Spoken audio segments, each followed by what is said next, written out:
এই ফাতেমা সব সময় পর্দায় থাকতেন, দিনের বেলা বেরোতেন না, সারা দিনে টয়লেট করতেন একবার, সেটাও করতেন রাত্রে, যাতে দিনের বেলা কেউ তারে না দেখে। কি ব্যালেন্স লাইফ, কি ব্যালেন্স লাইফ! রাতে একবার টয়লেটে যাওয়া মানে কি সারাদিন খাওয়া দাওয়া এরকম ব্যালেন্স করে করতেন।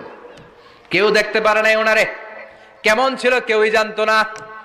এমন ভাবে চলাফেরা করতো, কোনো পুরুষদের সামনে দিয়ে কখনো যেতেন না। এজন্য ইন্তেকালের আগে আলীকে বললেন, আলী, বিশ্বনবীর ওসিয়ত অনুযায়ী কিছুদিন পরে আমি আমার বাবার সাথে সাক্ষাৎ করব।